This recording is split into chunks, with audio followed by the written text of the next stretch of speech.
You know, when you were part of the Beijing Wushu team, you were a badass.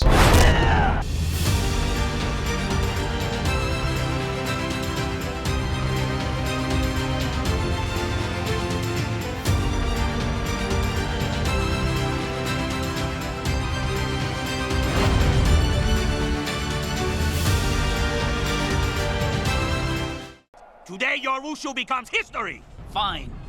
Then have it your way. You'll lose. Hi, my name's John Kreng. I'm a second-year director, stunt coordinator, filmmaker. I own the companies Real Kinetic Media and Badass Action Design.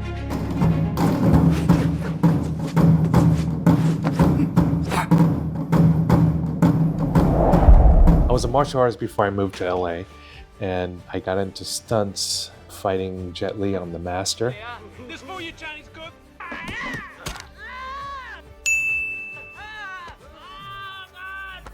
What I specialize mainly in is fights. I believe in telling a story, a nonverbal story with the fight. So it has to have a beginning, middle, and end, just like a scene. Are you saying no style is greater than another? That's what I'm saying. Jet Li, when he was 5 years old, he was at a playground, and you had to take tests on, physical and academic tests, and they felt he was going to be good at wushu, so they put him in the wushu academy. The wushu is a sport that was created by the Chinese government in the late 60s, early 70s, probably earlier than that. What they did was they took all the kung fu systems, took the best out of it, and added more acrobatics and gymnastics into it. That's wushu. It's a sport and an art, but it's presented as a sport. They have a contest every year, a tournament every year in China for the All China Championships. So what happens is it's kind of like gymnastics, where they have different categories and you compete in them. You can specialize in them, or you could compete in all of them. And what made Jet Li special was he's the first one to become the 5-time All Wushu champion. He said that everybody thought, oh, he's the guy that knows everything. And he realized he didn't know everything.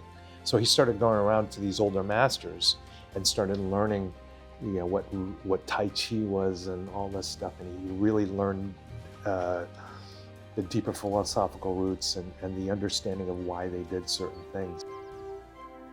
At the Jingwu School, we focus on cultivating 3 things.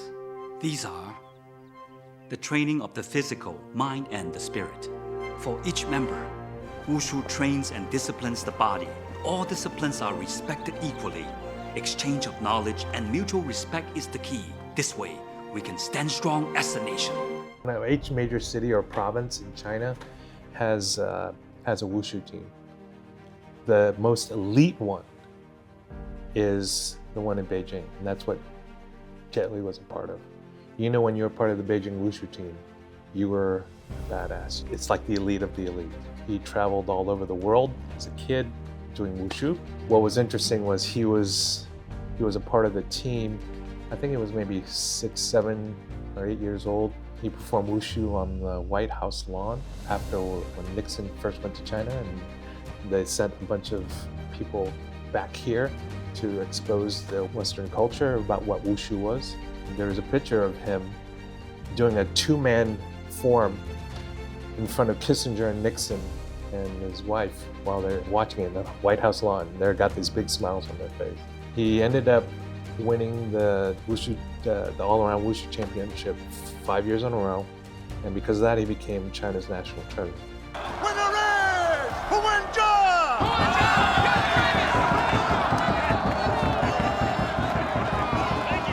What they decided to do when he got older, Red China wanted to make films to promote wushu to all over the world. So they decided to make a movie called The Shaolin Temple. It ended up promoting wushu. He did 2 other films, Kids of Shaolin and then Martial Arts of Shaolin. Martial Arts of Shaolin was a very important film because if you compare it to the first 2 films, he kind of put it all together so it worked as a nonverbal visual narrative. on how the fight should look. It was very solid, and I think it's part of the Shaw Brothers library. So that really propelled him, because the others were just demos, what you would see at a tournament and stuff like that, but just shot on film. So this really galvanized him from China. He found his way to Hong Kong and, went to Golden Harvest and started making movies.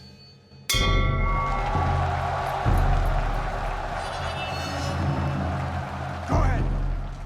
The evolution of Hong Kong cinema has always been a combination of world influences, because Hong Kong is a port. You get different influences. And I think in the 60s and 70s, it was purely a Chinese, Asian thing.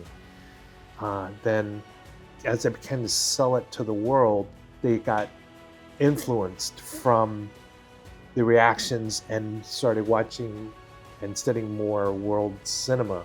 And the Hong Kong New Wave with John Woo and Hui and a bunch of Choi Hark and a bunch of other people came in. They were Western influenced and trained, and they influenced Hong Kong cinema.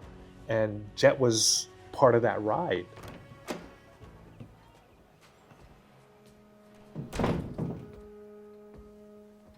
I didn't know you invited me here. I thought you never wanted to see me again.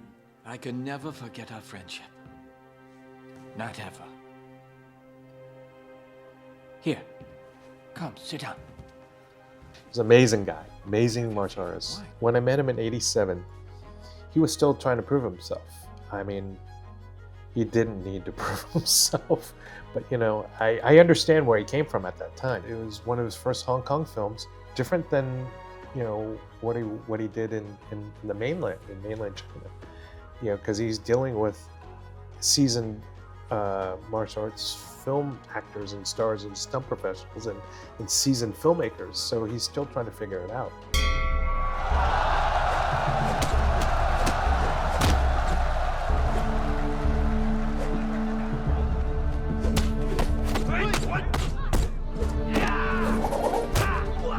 When I fought him, I had to do these hard falls. They didn't have a gator back then. So I had to really learn how to properly do these falls. And I was learning on the job. So it was a lot of times I'd be off timing, or I'd hit the ground wrong.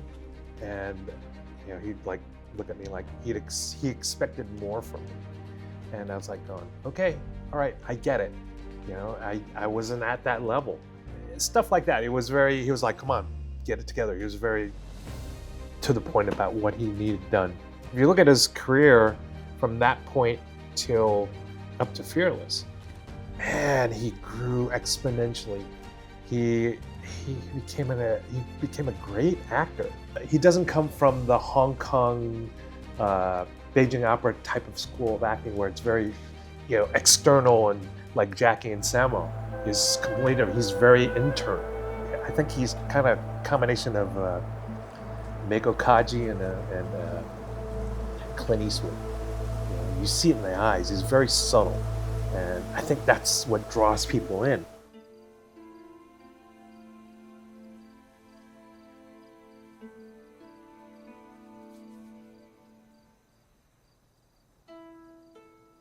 And when I met him later, it's different, completely different person. He was very centered, relaxed, poised. I asked him a bunch of stuff. I go, man, what happened?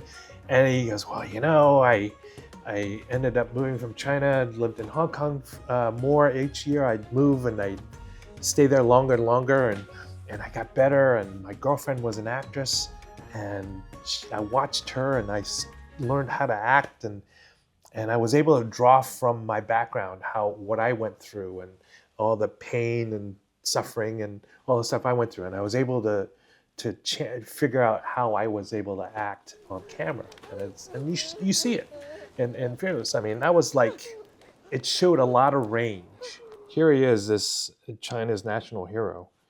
He's played several national heroes before this, Wong Fei-hung, which is the Once Upon a Time in China series, and Feng Sai-yuk, and this one is Ho Yan-cha. He's an actual person that lived. He's more recent than the others. He's actually been depicted in many movies. Probably notably in the West, he was a motivating figure in Bruce Lee's Fist of Fury. Ho Yan-Cha was this guy who he had asthma and some other childhood diseases that he was very skinny and very frail. And his father was a certified badass. He was essentially a bodyguard or an escort, and he would deal with the people that tried to rob, the caravan. And, Ho Yan-Cha wanted to learn. He wanted to learn how to fight, and his father said, no, you can't. You're too frail to do this. I'd rather you study the Confucian Analects and philosophy. Finally, at one point in time, this kid picked on him, and he ended up beating him up. His father found out, and he says, okay, now I'm going to teach you. And he ended up teaching him that certain system that his father's known for. First off, with Jet Li, you saw the solemnness, the reflection of his past. All this, he showed so many ranges of emotion, even when he wasn't fighting. That I thought was definitely, one of his high marks of his career. You look at his eyes; he's in that moment.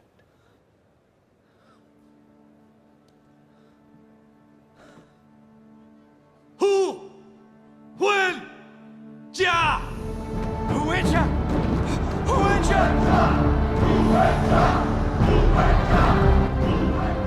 What I really appreciate about that movie was you saw the martial arts without the spiritual and moralistic aspects in the beginning, where he was just this badass that did it on a whim without any principles, where he just beat people up because he wanted to be the number one guy.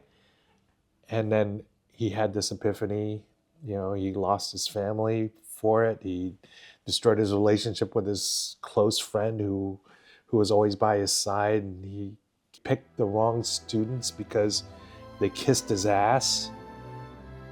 And then he had that turnaround where he realized, I lost everything. But it tells a great story. It explains what martial arts is about.